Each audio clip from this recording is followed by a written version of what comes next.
Right. At first, I'd like to thank the Herkari International Science, Art, Literature Congress organizers for giving me the opportunity to present my paper in this great seminar.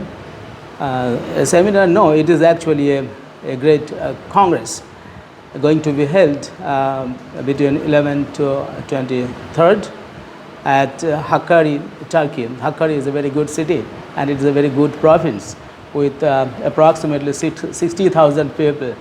Okay.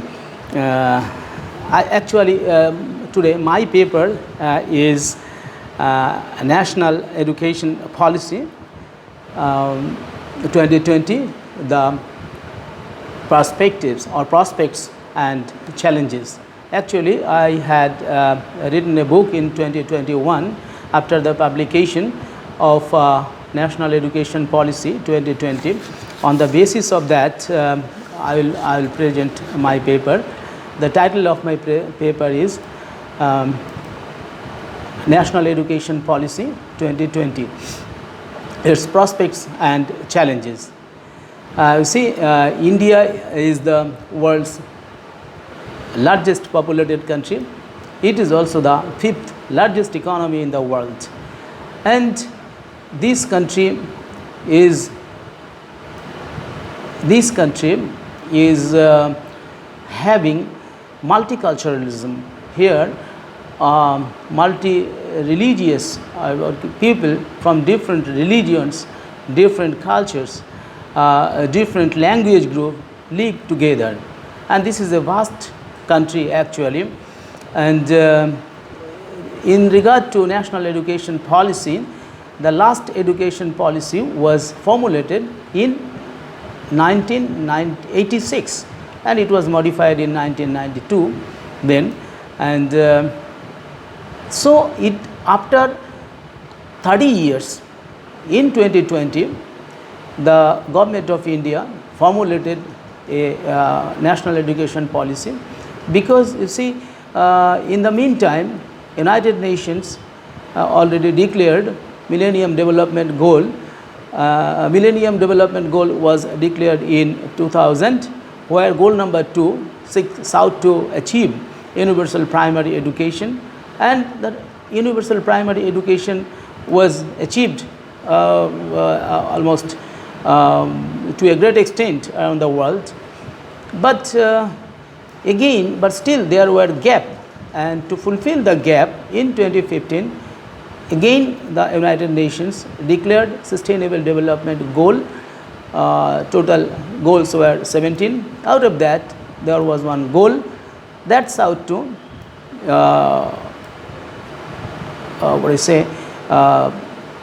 provide education to all and provide an opportunity, lifelong learning opportunity for all in the world. No one should be left behind. So, and India progressed a lot. The world has also progressed a lot, but India education system, education policy was lagging behind. That's why, and due to the demand of the time, it was necessary to formulate a new education policy, and that's why the government led by BJP, Bharatiya Janata Party, when came in power in 2014, in the election manifesto before coming to power, they told that if we come to power, we will formulate an education policy. And after coming to power in 2014, they formulated a national education policy in 2020. Actually, it was implemented. And it is the main aim of the policy was to promote its unique socio-cultural identity and also to meet the challenges of the times. You see? So these are the two major aims the government of India kept in front of it. And earlier education policies were there. In 1947, India got independence. But Indian education policy, education system started since 19th century, properly in 1854, but that was not effective. Ultimately, after the independence in 1947, India formulated a national education policy in 1956, and then in 1992 that was also modified in 1992. So it was a great challenge for India to accommodate so many young children into the school premises. India gives birth 86,000 children every day. So it is really a great challenge before India to provide universal education to all. If we look at the education scenario, we could say that in 1901, India had only 5.4% literacy rate, and after 50 years, in 1951, it became 18.33 only, and in 2011, it became total persons 74, and out of that, male literacy rate was 82.14%, and female literacy rate is 65.46%. This is according to National Education Census report of 2011. But this education rate has been increased a little more in 2023. As per the updated report, it says that 77% people actually are educated in India. Out of that, male population is 84.40%, while female literacy rate has been improved to 71.50%. But still we find that there is a gap of 32.66. I mean, gap of means there is illiteracy of 32.66 crore population, while the total population in the United States of America is around 32 crore. So in India, India has achieved a lot, but still around 32 crore people are completely illiterate. So this is really a very pathetic scenario. Here we need to provide, doing some arrangements so that India can attain sustainable development goals through education. If I find that there is a correlation between education system, budgetary allocation, and gross national income of a country. See, 2019 UNDP report says that Norway's HDI value is 0.954. Mean years of schooling there is 12.5 years, while pupil teacher ratio is 9:1, and research and development purpose they spend 2% of their GDP, and skilled labor force there are 84.3%, and in this way their gross national income per capita is $68,059.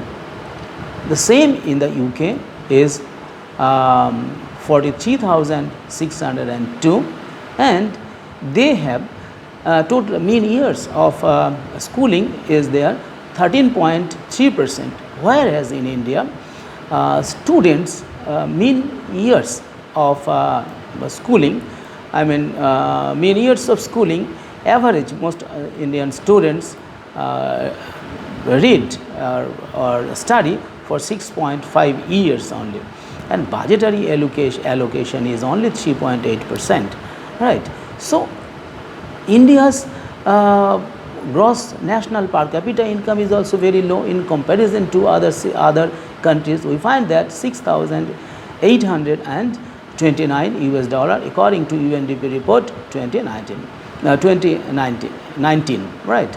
So in this background, India brought National Education Policy 2020. Why this policy I told? Now I would like to say uniqueness of this policy. You see, earlier there were only 12 years of total learning period. From that, from 1 to 12 years, but these national education policy first introduced for 15 years of education to cope with the other countries, other developed countries of the world, right. So 3 years of mean year of schooling will be increased through this national education policy. Content of learning, what the students will learn? The students will learn a lot of things, a lot of new things which are necessary for their proper upbringing, for their total upliftment of their self and their family and the nation as a whole. Children in nursery and pre-primary will learn through play method. Alphabets they will learn languages, numbers, counting, colors, shapes, indoor and outdoor plays, puzzles, and logical thinking, problem solving, drawing, painting, and other visual art, craft, drama, puppetry, music, movement, so many things our students will learn. So you see, this type of education policy was the need of the hour. And I have seen that, I have studied that in the US education system, in Finnish education system, and in many other modern education systems, students go to primary schools and they, without books, they learn through play method so many things. So to cope up with the modern world, the government of India also introduced this, that our students will learn like this, right. So teacher-student ratio was in Finland, we saw, and in Finland we saw in Norway 9:1, but here it was in many schools there are more than 50:1. But to bring parity, government of India through national education policy sought to bring down or close down the this gap, and it sought to make 30:1, right. 30 students will read in one class under one teacher, right. So 30:1. So nutritional food has been introduced. Earlier also was there, but additional nutritional food has already been started to increase their health and hygiene, because most of the students in rural areas live in very poor condition, and additional food will help them to grow properly. And government of India seeks to invite private philanthropic organization, because I said that India gives birth to 86,000 children every day. It is not possible for any government to accommodate all these students into school buildings and government school buildings. So it is necessary, private public partnership is necessary, right.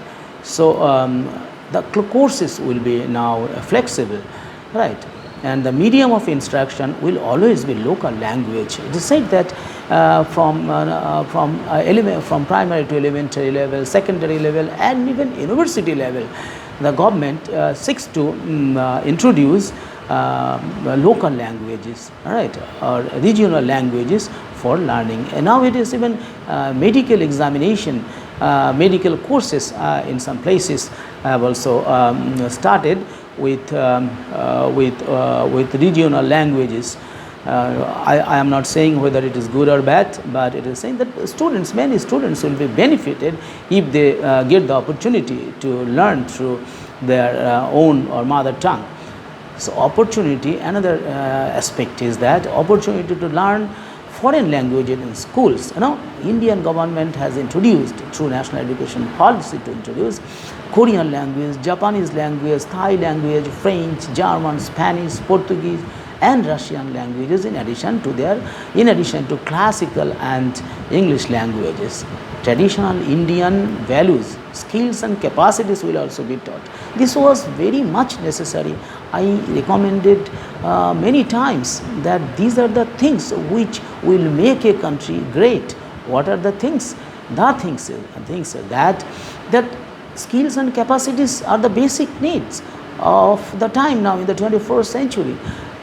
Apart from that, we should know health and hygiene, nutrition, physical education, fitness, wellness, and skill like digital currency, digital literacy, coding, solving of logical reasoning, ethical and moral reasoning, knowledge of practical science or human and constitutional values, gender parity, gender sensitivity, fundamental duties. We know, many of us know fundamental rights, but many of us do not know about the fundamental duties which we are having.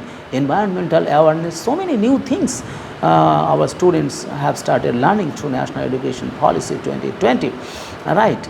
Emphasis will be given on mathematics and mathematical thinking, because nowadays STEM, science, technology, management, engineering, these are also very much necessary to, if a country wants to become a reasonable power or a strong power in the world.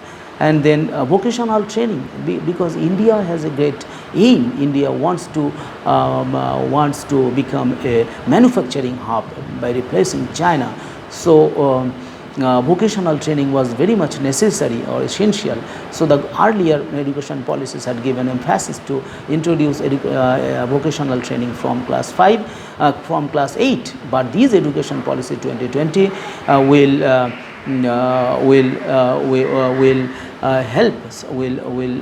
provide students the opportunity, students from class 6 to university level, to learn vocational skills that will help them to become entrepreneurs. They will help them to become self-independent and economically self-reliant. So these are the very a few important things I told about national education policy in secondary level.